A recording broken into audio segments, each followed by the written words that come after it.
Hi guys, ನಾನಿವತ್ತು ನಿತ್ಯ ಪುಷ್ಪದ ಸಸ್ಯದ ಬಗ್ಗೆ ಮಾಹಿತಿಯನ್ನು ಕೊಡ್ತಿದ್ದೀನಿ. ನಿತ್ಯ ಪುಷ್ಪ, ನಿತ್ಯ ಕಲ್ಯಾಣಿ, ಸದಾ ಪುಷ್ಪ ಇನ್ನಿತರ ಹೆಸರುಗಳಿಂದ ಈ ಸಸ್ಯವನ್ನು ಗುರುತಿಸಲಾಗುತ್ತದೆ. ಇದು ಎಲ್ಲ ಋತುಗಳಲ್ಲಿಯೂ ಹೂ ಬಿಡುತ್ತದೆ. ಅದಕ್ಕಾಗಿ ಇದನ್ನು ಸದಾ ಪುಷ್ಪ ಎಂದು ಕರೆಯುತ್ತಾರೆ. ಇದು ಒಂದು ಅಲಂಕಾರಿಕ ಸಸ್ಯವಾಗಿದೆ. ಅಪೋಸೈನಸ್ ಕುಟುಂಬಕ್ಕೆ ಸೇರಿದ ಸಸ್ಯವಾಗಿದೆ. ಇದರ ವೈಜ್ಞಾನಿಕ ಹೆಸರು ಕ್ಯಾಥರಂಥಸ್ ರೋಜಿಯಸ್. ಮೆಡಗಾಸ್ಕರ್ ಸಸ್ಯದ ಮೂಲ ಸಸ್ಯವಾಗಿದೆ. ಇದು ಏಷ್ಯಾ, ಅಮೆರಿಕಾ, ಆಫ್ರಿಕಾ, ಭಾರತದಲ್ಲಿಯೂ ಹೆಚ್ಚಾಗಿ ಕಂಡುಬರುವ ಸಸ್ಯವಾಗಿದೆ. ಈ ಸಸ್ಯವು ಔಷಧೀಯ ಗುಣವನ್ನು ಹೊಂದಿದೆ.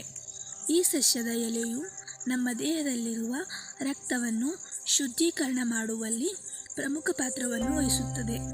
ಇದು ಕ್ಯಾನ್ಸರ್, ಮಧುಮೇಹ, ರಕ್ತದ ಒತ್ತಡ, ಮೂಲವ್ಯಾಧಿಗಳಂಥ ಹಲವು ರೋಗಗಳಿಗೆ ಔಷಧಿಯಾಗಿದೆ.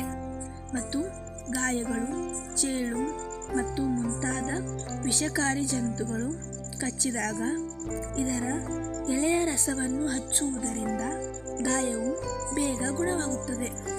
ಮತ್ತು ಮಧುಮೇಹ ರೋಗಿಗಳು ಈ ಸಸ್ಯದ ಎಲೆಯನ್ನು ಬೆಳಗ್ಗೆ ಮತ್ತು ಸಾಯಂಕಾಲ ತಿನ್ನುವುದರಿಂದ ಮಧುಮೇಹವು ನಿಯಂತ್ರಣಕ್ಕೆ ಬರುತ್ತದೆ. ಈ ಸಸ್ಯವು ಇನ್ನೂ ಹಲವು ಔಷಧೀಯ ಗುಣವನ್ನು ಹೊಂದಿದೆ ಎಂದು ಹೇಳುತ್ತಾ ಈ ವಿಡಿಯೋವನ್ನು ಮುಗಿಸುತ್ತಿದ್ದೇನೆ. ನೀವು ಇನ್ನೂ ನಮ್ಮ ಚಾನಲನ್ನು ಸಬ್ಸ್ಕ್ರೈಬ್ ಮಾಡಿಕೊಂಡಿಲ್ಲ ಅಂದರೆ